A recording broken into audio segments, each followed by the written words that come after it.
ಅವಿ ಮೂರನೇ ಭಾಗದಲ್ಲಿ ಕಂಟಿನ್ಯೂ ಆಗ್ತಾ ಇರೋದು. ಒಬ್ಬ ಫ್ರೆಂಡ್ ಅಂದ್ರೆ ಹೇಗಿರ್ಬೇಕು, ಅಂದ್ರೆ ಒಂದು ಕ್ಯಾರೆಕ್ಟರೈಸೇಷನ್ ಚೇಂಜ್ ಆಗ್ತಾ ಬರುತ್ತೆ. ಕೆಲವರು ಹೋಗ್ತಾ ಹೋಗ್ತಾ ಮೆಚೂರ್ಡ್ ಆಗ್ತಾ ಹೋಗ್ತಾರೆ. ಅಂದ್ರೆ ಸ್ಕೂಲಲ್ಲಿ ಕಾಲೇಜಲ್ಲಿ ಎಳ್ಸಾಡ್ಸಂಗ್ ಆಡ್ತಾ ಇರ್ತಾರೆ, ಆಮೇಲೆ ಹೋಗ್ತಾ ಹೋಗ್ತಾ ತುಂಬಾ ಮೆಚೂರ್ಡ್ ಆಗಿ ಬಿಹೇವ್ ಮಾಡ್ತಾರೆ. ಬಟ್ ಈ ಪಾತ್ರ ಗೊತ್ತಿಲ್ಲ ನನ್ಗೆ, ಏನಕ್ಕೆ ಹಂಗ್ ಬರಿಬೇಕು ಅಂತ ಅನ್ಸ್ತಾ. ಇವೊಂದು ಉಲ್ಟಾ ಬಂತು. ಲವ್ ಮಾಕ್ಟೇಲ್ ಒನ್ ಅಲ್ಲಿ ತುಂಬಾ ಮೆಚೂರ್ಡ್ ಆಗಿ ಬಿಹೇವ್ ಮಾಡ್ತಾನೆ, ನನಗೆ ಬುದ್ಧಿ ಹೇಳ್ತಾ ಇರ್ತಾನೆ, ಹಿಂಗ್ ಬದುಕ್ಬೇಕು, ಹಂಗೆಲ್ಲ ಕಣೋ, ಇಂಥವ್ರು ಇರ್ತಾನೆ. ನಿಧಿ ಮನೆ ಉಟ್ಕೊಟ್ಟಿದ್ದೆ ಅವನು. ಸೊ ಅವ್ನ್ ಕರ್ಕೊಂಡ್ ಬಂದು ಆಕ್ಚುಲಿ ಮದುವೆ ಆಗುವಂತ ಮಾಡೋದು. ಆ ತರ ಮೆಚೂರ್ಡ್ ಆಗಿದ್ದವನು ಸಡನ್ ಚೈಲ್ಡ್ ಆಗ್ತಾನೆ ಲವ್ ಮಾಕ್ಟೇಲ್ 2 ಅಲ್ಲಿ. ಸೊ ಲವ್ ಮಾಕ್ಟೇಲ್ 3 ಅದಕ್ಕಿಂತ ಇನ್ನೊಂದೇನೋ ಆಗಕ್ಕೆ ಹೋಗ್ತಾನೆ.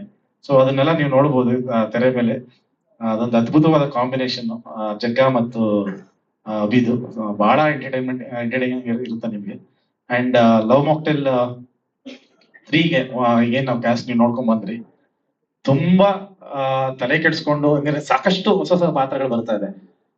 ಈಗ ನೇಹಾರ ದೀಪಕ್, ನಾನು ವೈಶಾಲಿ ಅಂತ ಕರೆಯೋದವ್ರನ್ನ, ನೇಹಾರ ಅಂತ ಚೇಂಜ್ ಆಗಿದ್ದಾರೆ. ಸೊ ಅವ್ರದ್ದು ಕೂಡ ತುಂಬಾ ಒಂದು ಮುಖ್ಯವಾದ ಒಂದು ಪಾತ್ರ. ಅಂಡ್ ತುಂಬಾ ಡೆಪ್ತ್ ಇರೋಂತ ಪಾತ್ರ, ಎಮೋಷನ್ಸ್ ಕೊಡುವಂತ ಪಾತ್ರ. ಸೊ ಅದನ್ನ ಐ ಥಿಂಕ್ ನೀವು ಅದನ್ನ ತೆರೆ ಮೇಲೆ ನೋಡ್ಬೇಕು. ಅದ್ರ ಬಗ್ಗೆ ಎಲ್ಲ ನಾನು ಆಮೇಲೆ ಮಾತಾಡ್ತಾ ಹೋಗ್ತೀನಿ. ಯಾಕಂದ್ರೆ ಅಷ್ಟು ಒಳ್ಳೊಳ್ಳೆ ಪಾತ್ರಗಳು ತುಂಬಾ ಜನ ಸಿಕ್ಕಿದೆ. ಶ್ವೇತಾ ಪ್ರಸಾದ್ ಅವ್ರದ್ದು ಕೂಡ ವೆರಿ ಕಾನ್ಫಿಡೆಂಟ್ ಒಂದು ಪಾತ್ರ. ಸೊ ಅದನ್ನ ನೀವು ತೆರೆ ಮೇಲೆ ನೋಡಿದಾಗ, ಓ ಶ್ವೇತಾ ಅವ್ರು ಈ ತರದೊಂದು ರೋಲ್ ಮಾಡ್ತಿದ್ದಾರೆ ಅನ್ನೋದೊಂದು ಸರ್ಪ್ರೈಸ್ ಇರುತ್ತೆ. ಅಂಡ್ ದಿಲೀಪ್ ಸರ್ ಬಗ್ಗೆ ಹೇಳಲೇಬೇಕು, ನನಗೆ ತುಂಬಾ ಇಷ್ಟವಾದ ನಟ. ಸೊ ತುಂಬಾ ಬರ್ಕೊಂಡ್ಬಿಟ್ಟಿದ್ದೆ ಆಕ್ಚುಲಿ ಆ ಪಾತ್ರದ್ದು. ಸೊ ಯಾರ ಕೈಲಿ ಮಾಡ್ಸೋದು, ಇಷ್ಟೊಂದು ಬರ್ಕೊಂಡ್ಬಿಟ್ಟಿದ್ದೀನಲ್ಲ ಇದನ್ನ ಅಂತ ತುಂಬಾ ಹುಡುಕಿದಾಗ, ನಾನು ಇಲ್ಲ ದಿಲೀಪ್ ಸರ್ ಹತ್ರ ಮಾಡೋದು ಚೆನ್ನಾಗಿರುತ್ತೆ ಅಂತ ಮಿಲನ್ ಹತ್ರ ಡಿಸ್ಕಸ್ ಮಾಡಿ, ಆಮೇಲೆ ಅವ್ರನ್ನ ಕಾಂಟ್ಯಾಕ್ಟ್ ಮಾಡಿ, ಫಸ್ಟ್ ಆಫ್ ಆಲ್ ಅವರು ಎಲ್ಲಿ ಇದಾರೆ, ನಂಬರ್ ಏನು, ಅದನ್ನೆಲ್ಲ ಫಸ್ಟ್ ಹುಡುಕಿ ತಗೊಂಡು ಅವ್ರನ್ನ ಕಾಂಟ್ಯಾಕ್ಟ್ ಮಾಡಿ, ಅವ್ರು ಒಂದೇ ಮಾತು ಕೇಳಿದ್ದು, ನಾನು ಒಂದೇ ಮಾತು ಹೇಳಿದೆ, ಸರ್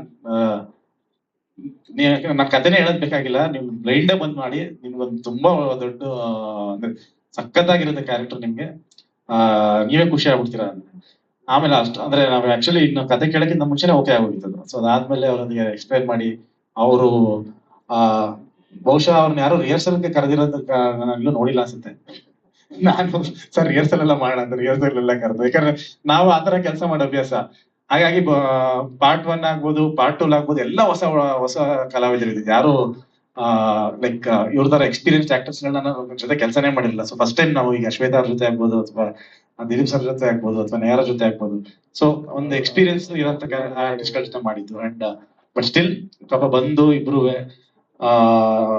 ರಿಹರ್ಸಲ್ ಮಾಡಿ ಲೈನ್ಸ್ ಗಳನ್ನ ತಗೊಂಡು, ನಾನು Sharada madam love amid war ಅಂತ 19th ಇವಾಗ ಎಲ್ಲಾ ಕಡೆ ವಾರ್ ಬರ್ತಾ ಇದೆ. ಅಂಡ್ ಫಿಲಮ್ ಬೇರೆ ಒಂಥರ ವಾರ್ ತೋರಿಸ್ತಾರೆ ನಮ್ಗೆ, ಆಕ್ಷನ್ ಫುಲ್, ಅದ್ರ ಮಧ್ಯ love. But the spot light is love mocktail taking over toxic date. That has been the spot light. ಅದ್ರ ಬಗ್ಗೆ ಹೇಳಿ. ನನಗೆ ಆಕ್ಚುಲಿ ತುಂಬಾ ವರ್ಷಗಳಿಂದ ಯಾವಾಗ್ಲೂ ಒಂದು ದೊಡ್ಡ ದೊಡ್ಡ ಹಬ್ಬಕ್ಕೆ ಕನ್ನಡ ಸಿನಿಮಾಗಳು ಬರ್ತಾ ಇಲ್ವಲ್ಲ ಅನ್ನೋದು ಯಾವಾಗ್ಲೂ ಬೇಜಾರಿತ್ತು. ಅಂದ್ರೆ ಒಳ್ಳೊಳ್ಳೆ ಡೇಟ್ ಗಳಿಗೆ ಅದು. ಸೊ ಅದು ಆಕ್ಚುಲಿ ಟಾಕ್ಸಿಕ್ ಬರ್ತಾ ಇತ್ತು. ನಾನು ಓಕೆ ಟಾಕ್ಸಿಕ್ ಬರುತ್ತೆ, ನಾವು ಒಂದು 3 ವಾರ ಬರೋಣ ಅಂತ ಅದಕ್ಕೆ ಫಿಕ್ಸ್ ಆಗಿದ್ವಿ. ಯಾವಾಗ toxic because of war situation ಮುಂದಕ್ಕೆ ಹೋಗಿದ್ದಾಗ ಸುಪ್ರೀತ್ ಸರ್ ಅವ್ರ ಡೇಟ್ ಅನೌನ್ಸ್ ಮಾಡಿದ್ರಲ್ಲ, ಅಂದ್ರೆ ನಾವು June 4th ಬರ್ತೀವಿ ಅಂತ. ಅದ್ರ ಹಿಂದಿನ ದಿನ ನೈಟ್ ಸುಪ್ರೀತ್ ಸರ್ ಸಿನಿಮಾ ನೋಡಿದ್ರು. ಸೊ 10:30-11 ಗಂಟೆ ತನಕ ಫುಲ್ ಎಲ್ಲ ಡಿಸ್ಕಸ್ ಎಲ್ಲ ಮಾಡ್ಕೊಂಡು ಹೊರಟಿದ್ವಿ. ಅವಾಗ ಅವ್ರಂದ್ರು, ಅವ್ರಿಗೆ ಸಿನಿಮಾ ನೋಡಿದ್ಮೇಲೆ ಕಾನ್ಫಿಡೆನ್ಸ್ ಬಂದಿದ್ದು, ಇಲ್ಲ ಸರ್ ಬರ್ಬೋದು, ಬರೋಣ ಸರ್, ನಾವು ಬರೋಣ, ನಮ್ಮ ಸಿನಿಮಾ ಚೆನ್ನಾಗಿ ಬರೋಣ ಅಂತ. ಸೊ ಸರಿ ಸರ್ ಬರೋಣ, ಯಾಕಂದ್ರೆ ನೀವ್ ಹೇಳಿದ್ರಿ ವಾರ್ ಯುದ್ಧ ಅಂದ್ರೆ ಫಿಲಮ್ ಅಲ್ಲೆಲ್ಲ ಈಗೆಲ್ಲ ಗನ್ನು ಶೂಟು ಫೈಟು ಜಾಸ್ತಿ ಇದೆ ಅಂತ. ಯುಗಾದಿ ಹಬ್ಬ ವೆಜ್ ಮಾಡೋದು ನಾವು, ಅದಕ್ಕೋಸ್ಕರ ಲವ್ ಮಾಕ್ಟೇಲ್ ತಗೊಂಡ್ಬರ್ತಾರ ನಾವು ಬರೋಣ. ಒಂದು ಪ್ರೀತಿ ಆತರ ಏನು ಬಡದಾಟ ರಕ್ತ ಇತ್ತ ಏನು ಕಾಣಿಸಲ್ಲ ನಿಮ್ಗೆ. ಅಂದ್ರೆ ಇಡೀ ಸಿನಿಮಾದಲ್ಲಿ ನೀವು ನಂಬಲ್ಲ, ಇಡೀ ಸಿನಿಮಾದಲ್ಲಿ ಎಲ್ಲೂ ಸ್ಮೋಕಿಂಗ್ ಕಾರ್ಡ್ ಇಲ್ಲ ಈ ಸಿನಿಮಾದಲ್ಲಿ. ಇನ್ಫ್ಯಾಕ್ಟ್ ಸ್ಟಾರ್ಟಿಂಗ್ ಬರುತ್ತೆ ಗೊತ್ತಾ ನಿಮ್ಗೆ, ಒಂದೂವರೆ ನಿಮಿಷದ ಸ್ಮೋಕಿಂಗ್ ಕಾರ್ಡ್ಗಳು ಜನರು ಎಲ್ಲ ಸಿನಿಮಾದಲ್ಲೂ ಸ್ಮೋಕಿಂಗ್ ಕಾರ್ಡ್ ಹಾಕಿಲ್ಲ ನಾವು ಸಿನಿಮಾಗೆ. ಇನ್ಫ್ಯಾಕ್ಟ್ 3 ಸಿನಿಮಾದಲ್ಲೂ, Love Mocktail 1, Love Mocktail 2, Love Mocktail 3, 3 ಸಿನಿಮಾದಲ್ಲಿ ಒಂದೇ ಒಂದು ಸ್ಮೋಕಿಂಗ್ ಕಾರ್ಡ್ ಇಲ್ಲ, ಒಂದೇ ಒಂದು ಡ್ರಿಂಕಿಂಗ್ ಕಾರ್ಡ್ ಇಲ್ಲ. ಅಂಡ್ ಇದರಲ್ಲಿ ಬ್ರೇಕಪ್ ಗಳಾಗಿದೆ, ಹೆಂಡತಿ ತೀರೋಗಿದ್ದಾಳೆ, ಎಲ್ಲಾ ತರ ನೋವುಗಳು ಅನುಭವಿಸಿದ್ದಾನೆ, ಕಾಲೇಜಲ್ಲಿ ಮಜಾನೂ ಮಾಡಿದ್ದಾನೆ, ಸ್ಕೂಲಲ್ಲೂ ಲೈನ್ ನೋಡಿದ್ದಾನೆ, ಮಜಾ ಮಾಡಿದ್ದಾನೆ. ಬಟ್ ಈ ತರದ್ದು ಯಾವ್ದು ತೋರಿಸಿಲ್ಲ. ಇನ್ಫ್ಯಾಕ್ಟ್ ಇದೊಂಥರ ಕೂಡ್ಕೊಂಡ್ ಬಂದಿದೆ ಅಂತಾನೆ ಹೇಳ್ಬೋದು ನಮಗೆ. ಯಾಕಂದ್ರೆ ಏಪ್ರಿಲ್ 10th ಅಲ್ಲಿ ಇದ್ವಿ ಅಂಡ್ ಕಾಂಟೆಂಟ್ ಗಳು ಬಿಡ್ತಾ ಇದ್ವಿ ರೆಡಿ ಅಂದ್ರೆ ಇದು ಕೂಡ್ಕೊಂಡೇ ಬರ್ಬೇಕು. ಯಾಕಂದ್ರೆ ನಮ್ ಸಿನಿಮಾ ಎಲ್ಲೋ ತುಂಬಾ ದೂರ ಇದ್ದು ನಮ್ಮ ಸ್ಟಫ್ ರೆಡಿ ಇಲ್ಲ, ಕಾಂಟೆಂಟ್ ರೆಡಿ ಇಲ್ಲ ಅಂದ್ರೆ ಬರಕ್ಕಾಗಲ್ಲ. ಇದೆಲ್ಲೋ ನಮ್ಗೆ ಕೂಡ್ಕೊಂಡ್ ಬಂತು. ಅಂಡ್ ಆಫ್ಕೋರ್ಸ್ ಸುಪ್ರೀತ್ ಸರ್ನ ಜೊತೆ ಡಿಸ್ಕಸ್ ಮಾಡಿದಾಗ ಇಟ್ಸ್ ಅ ಫ್ಯಾಂಟಾಸ್ಟಿಕ್ ಡೇಟ್. ರಜಾ ಇರುತ್ತೆ, 4-5 ದಿನ ರಜಾ ಇರುತ್ತೆ, ಒಳ್ಳೆ ಡೇಟ್ ಅಂತಾನೆ ಬಂದಿದ್ದು. ಅದರ್ವೈಸ್ ಏಪ್ರಿಲ್ 10th ರೆಡಿ ಇದ್ವಿ, ಒಂದ್ ಸ್ವಲ್ಪ ಮುಂದಕ್ಕೆ ಹಾಕೊಂಡು. ಆಕ್ಚುಲಿ ನಾನು ಡಿಸೆಂಬರ್ 25ಗೆ ರೆಡಿ ಇದ್ದೆ. 20 ಅಕಸ್ಮಾತ್ ಏನಾದ್ರು ನಮ್ಗೆ ಅವಾಗ ಮಾರ್ಕ್ ಬರುತ್ತೋ ಬರಲ್ವೋ ಅನ್ನೋದನ್ನ ಎಲ್ಲ ಮಾತಾಡ್ತಾ ಇದ್ರಲ್ಲ, ಅಕಸ್ಮಾತ್ ಬರ್ಲಿ ಅಂದ್ರೆ ಆಡಿಟ್ಗೆ ಬಂದ್ಬೋಣ ಅಂತ ರೆಡಿ ಮಾಡ್ತಾ ಇದ್ದೆ. ಬಟ್ ಯಾವಾಗ ಅವ್ರು ಬಂದ್ರು, ಆಮೇಲೆ ಜಾನ್ವರಿ 23rd ಅನ್ಕೊಂಡ್ವಿ, ಅವಾಗ ಲ್ಯಾಂಡ್ ಲಾರ್ಡ್ ಅನೌನ್ಸ್ ಮಾಡಿದ್ರು.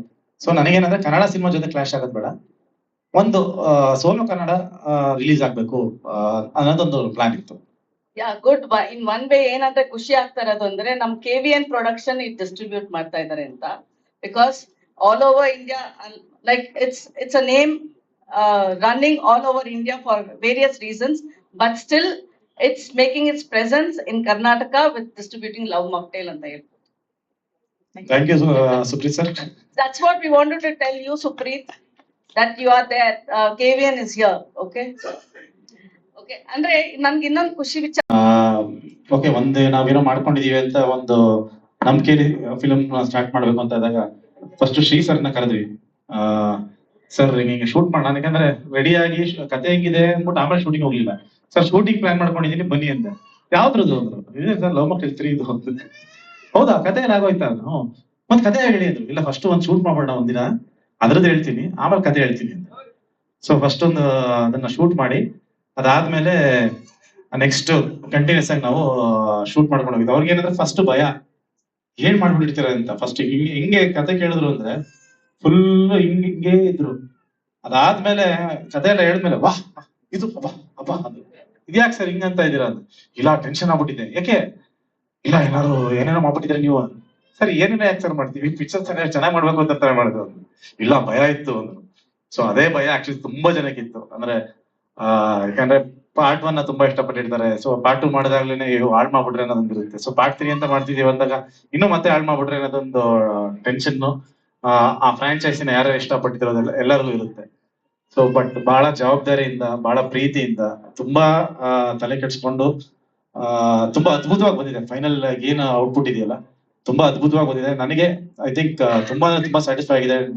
ಹೊಸ ಕ್ಯಾಸ್ಟ್ ಬಗ್ಗೆ ಆಮೇಲೆ ಮಾತಾಡ್ತೀನಿ. ಅಂಡ್ ಆಗ್ಲೇ ಫಸ್ಟ್ ಅಮೃತ ಒಂದ್ ಮಾತಾಡಿದ್ರು. ಸೊ ಜೋ ಅನ್ನೋ ಒಂದು ಪಾತ್ರ ಬಹುಶಃ ತುಂಬಾ ಜನ ಆ ಪಾತ್ರನ ಒಪ್ಪೋದು ಆಕ್ಟ್ ಮಾಡಕ್ಕೆ ತುಂಬಾ ಕಷ್ಟ. ಯಾಕಂದ್ರೆ ಅದು ತುಂಬಾ ಒಂದು ಅಗ್ರೆಸಿವ್, ತುಂಬಾ ಒಂದು ನೆಗೆಟಿವ್ ತರದೊಂದು ಕ್ಯಾರೆಕ್ಟರ್ ಅದು. ಸೊ ಅದನ್ನ ಎಷ್ಟು ಅದ್ಭುತವಾಗಿ ಪ್ಲೇ ಮಾಡಿದ್ದಾರೆ. ಸೊ ಲವ್ ಮಾಕ್ಟೇಲ್ ಅಂತ ಸಕ್ಸಸ್ ಅಂತ ಫ್ರಾಂಚೈಸಿ ಅಂದಾಗ್ಲೇ ಜೋ ಅನ್ನೋ ಪಾತ್ರ ಎಷ್ಟು ಮುಖ್ಯ ಆಗುತ್ತೆ. ಯಾಕಂದ್ರೆ ಆ ಜೋ ಇರೋದ್ರಿಂದನೇ ನಿಧಿಮಾಗ ಆ ವ್ಯಾಲ್ಯೂ ಬಂದಿರೋದು. ಯಾಕಂದ್ರೆ ಜೋದು ಕಾಂಟ್ರಾಸ್ಟ್ ನಿಧಿಮ. ಹಂಗಾಗಿ ಥ್ಯಾಂಕ್ಸ್ ಅಮೃತ, ಆ ಪಾತ್ರನ ಅಷ್ಟು ಅದ್ಭುತವಾಗಿ ಮಾಡಿದ್ದಕ್ಕೆ. ಅಂಡ್ ರೇಚಲ್ ಸಿಹಿ ಆಗಿ ಬಂದಿದ್ದು, ಅದೇನೋ ಗೊತ್ತಿಲ್ಲ, ತುಂಬಾ ಹುಡುಕಿ ಕೊನೆಗೆ ಸಿಕ್ಕಿದಂತ ಆರ್ಟಿಸ್ಟ್ ಇವರು. ಯಾಕಂದ್ರೆ ತುಂಬಾ ಆಡಿಷನ್ ಮಾಡಿದ್ವಿ, ನಂಗೆ ಏನೋ ಒಂದು ಫೇಸ್ ಎಲ್ಲ ಇನ್ನೋಸೆನ್ಸ್ ಬೇಕು ಅಂತ. ಅದು ಅವ್ರ ಹತ್ರ ಇಲ್ಲ. ಆಕ್ಚುಲಿ ಅವ್ರಿಗೆ ಅಷ್ಟು ಇನ್ನೋಸೆಂಟ್ ಅಲ್ಲ, ಬಟ್ ಸ್ಟಿಲ್ ಫೇಸ್ ಎಲ್ಲದಿದೆ, ಅಷ್ಟು ಇನ್ನೋಸೆಂಟ್ ಆಗಿ ಕಾಣಿಸ್ತಾ ಇದ್ದಾರೆ. ಅಂಡ್ ಅದ್ಭುತವಾಗಿ ಪರ್ಫಾರ್ಮ್ ಮಾಡಿದ್ದಾರೆ. And thank you Rachel for being second part ಅಲ್ಲಿ ಅಂಡ್ ಥರ್ಡ್ ಪಾರ್ಟ್ ಅಲ್ಲಿ. ಅಲ್ಲ, ನಾ ಆಕ್ಚುಲಿ ಯಾರು ಏನು ಹೇಳ್ಕೊಡಿಲ್ಲ ಇದು. ಅಂದ್ರೆ ನಮ್ಮ ಮನೇಲಿ ಮೈಸೂರಿನ ಮನೆಯಲ್ಲಿ ಕೆಲಸ ಮಾಡ್ತಾ ಇದ್ದ ಜಗ. ಸೊ ಅಲ್ಲಿ ನೋಡಿದ್ವಿ. ಸೊ ತುಂಬಾ ಒಂದು ಸ್ಪೆಷಲ್ ಕ್ಯಾರೆಕ್ಟರ್ ಇದೆ ಇಡೀ ಸಿನಿಮಾ ಟ್ರಾವೆಲ್ ಆಗಂತದ್ದು. ಆಕ್ಚುಲಿ ಈ ಫಿಲಮ್ ನಾನಲ್ಲ, ಇವನು ಇರೋ ತರ ಆ ಲೆವೆಲ್ ಕ್ಯಾರೆಕ್ಟರ್ ಅದು. ಸೊ ಅದಕ್ಕೆ ನಾವ್ ಯಾರನ್ನು ಅಂತ ಅನ್ಕೊಂಡಿದ್ವಿ. ಅವಾಗ ಮಿಲನ ಇಲ್ಲ ಜಗನ್ ಹತ್ರನೇ ಮಾಡ್ಸೋಣ ಅಂತ. ಸರಿ, ಆಡಿಷನ್ ಮಾಡಿ ಕಳಿಸು ಅಂತಂದೆ. ಮನೇಲೇನೋ ಏನೇನೋ ಮಾಡಿ ಕಳಿಸಿದ್ರು, ಅಲ್ಲೇ ವಿಡಿಯೋ ಮಾಡ್ಬಿಟ್ಟು. ನಾನ್ ನೋಡಿ ಇವನ್ ಕೈಲಿ ಹೆಂಗ್ ಆಕ್ಟಿಂಗ್ ಮಾಡ್ಸಾಗತ್ತೆ ಅಂತ ನಾನು, ಯಾಕಂದ್ರೆ ತುಂಬಾ ಮಾತಾಡ್ತಾನೆ. ಬಟ್ ಆಕ್ಟಿಂಗ್ ಮಾಡ್ಬೇಕಾರ ಮಾತಾಡೋದೇ ಬೇರೆ, ಬಂದು ಸ್ಕ್ರೀನ್ ಮುಂದೆ ಆಕ್ಟ್ ಮಾಡ್ಬೇಕಾರ ಅದೇನೇ ಬೇರೆ. ಒಂದು ಅದ್ಭುತವಾದ ಪಾತ್ರ. ನೀವು ನಾನ್ ಮೇಲೆ ಹತ್ರ ಮುಂದೆ ಹೇಳ್ತಾ ಇದೀನಿ ಅಂದ್ರೆ, ನೀವು ಸಿನಿಮಾ ರಿಲೀಸ್ ಆದ್ಮೇಲೆ ಇವನ್ನ ಬೇರೆ ಲೆವೆಲ್ ಅಲ್ಲಿ ತಗೋತಾರೆ ಜನ. ಅಯ್ಯೋ, ಇವನಿಗೆ ಕರ್ಕೊಂಡೋಗಿ ಶೂಟಿಂಗಿಗೆಲ್ಲ ಫಸ್ಟ್ ಟೈಮ್ ಫ್ಲೈಟ್ ಹಚ್ತೆ. ನಾನು ಫ್ಲೈಟೇ ನೋಡಿರ್ಲಿಲ್ಲ ಅಣ್ಣ, ತುಂಬಾ ಖುಷಿ ಆಯ್ತಣ್ಣ. ಆಯ್ತಣ್ಣ ಕರ್ಕೊಂಡು ಅಂಡಮಾನೆಲ್ಲ ತೋರಿಸ್ದೆ. ಅಣ್ಣ ಇಷ್ಟೆಲ್ಲ ಚೆನ್ನಾಗಿದೆ ಅಣ್ಣ, ನನ್ನ ಲೈಫಲ್ಲಿ ನೋಡಿರ್ಲಿಲ್ಲ, ಮರೆಯಲ್ಲ. ಆಯ್ತಣ್ಣ ಅದಾದ್ಮೇಲೆ ಕರ್ಕೊಂಡು ರಾಜಸ್ಥಾನ ಕರ್ಕೊಂಡೋದೆ, ಜೈಪುರ್ ಕರ್ಕೊಂಡೋದೆ, ಗುಜರಾತ್ ಅಲ್ಲಿ ಎಲ್ಲ ಕಡೆ ಶೂಟಿಂಗ್ ಮಾಡ್ತಾ ಇದ್ವಿ. ಅಂದ್ರೆ ನನ್ ಕೆಲಸ ಮಾಡಿ ಕರ್ಕೊಂಡು ಹೋಗ್ತಿದ್ದೆ ಅಷ್ಟೇ. ನೀವೆಲ್ಲ ಶೂಟಿಂಗ್ ಕರ್ಕೊಂಡು ತೋರಿಸ್ತಿದ್ರು ಅಣ್ಣ, ಎಲ್ಲ ತೋರಿಸ್ತಿದ್ದೆ ಅಣ್ಣ. ಇಲ್ಲಿಂದ ಕಾಶ್ಮೀರ ಎಷ್ಟು ದೂರ ಅಣ್ಣ? ಏನಿಲ್ಲ ಕಣ, ಇಲ್ಲಿಂದ ಒಂದ್ 200 ಅವರ್ ಅಷ್ಟೇ. ಅಲ್ಲೋ ಶೂಟ್ ಮಾಡೋಣ ಅಂತ. ನನ್ ಕತೆ ಬೇಡ ಕಣೋ, ನಾನ್ ನೋಡಿಲ್ಲ, ಮನಿ ಕರ್ಕೊಂಡೋಗಿ ಏನು. ಜಗ ಕರೆಕ್ಟ್ ಆಗಿ ಹೇಳು, ರಾಜಸ್ಥಾನ್ಗೆ ಹೋಗ್ ಬಂದ್ಮೇಲೆ ನೀನ್ ನನಗೆ ಏನ್ ಹೇಳ್ದೆ ಅಂತ. ರಾಜಸ್ಥಾನ್ಗೆ ಹೋಗ್ ಬಂದ್ರಲ್ಲ ನೀವು, ಅವಾಗ ಅದ್ ಹೋಗ್ ಬಂದ್ ನಂಗೆ ಏನ್ ಹೇಳ್ದೆ? ಬಂದ್ಮೇಲೆ ಊಟ ತಿಂಡಿ ಎಲ್ಲ ತುಂಬಾ ವ್ಯತ್ಯಾಸ ಆಗೋಯ್ತು. ಊಟನೇ ಇಲ್ಲ, ಬರೀ ರೊಟ್ಟಿ, ಅನ್ನ ಇಲ್ಲ, ಬಾಸುಮತಿ ಅಕ್ಕಿ ಅನ್ನ. ನನ್ಗೆ ಊಟನೇ ಆಯ್ತಾರ ಊಟ ಮಾಡಕ್ಕೆ, ಬರೀ ರೊಟ್ಟಿ.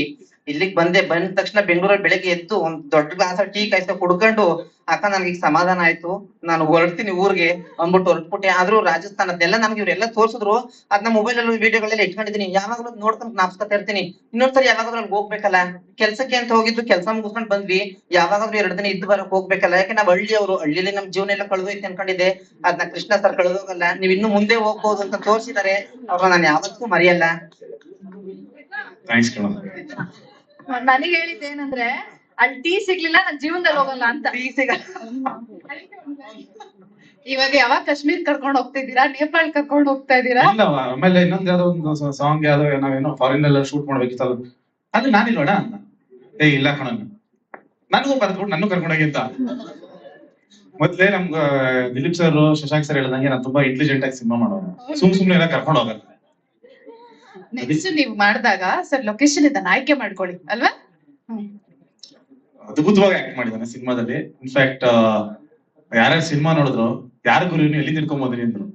ಸೊ ಆತರ ಅಂದ್ರೆ ನಿಮ್ಗೆ ತುಂಬಾ ನಗಿಸ್ತಾರೆ, ಅಷ್ಟೇ ಎಮೋಷನಲ್ ಮಾಡ್ತಾರೆ ಸಿನಿಮಾದಲ್ಲಿ. ಅದನ್ನ ಬಹುಶಃ ಸಿನಿಮಾ ರಿಲೀಸ್ ಆದ್ಮೇಲೆ ನೆಕ್ಸ್ಟ್ ಪ್ರೆಸ್ ಮೀಟ್ ಮಾಡಿದಾಗ ನೀವೇ ಹುಡ್ಕೊಂಡು ಬನ್ನಿ ಅಂತ ನೀವೇ ಇವ್ರನ್ನ ಬಿಡಲ್ಲ, ಆ ರೇಂಜ್ಗೆ ಪರ್ಫಾರ್ಮ್ ಮಾಡಿದ್ದಾರೆ. ಡೈಲಾಗ್ ಏನಾದ್ರು ಒಂದು ನಮಗೋಸ್ಕರ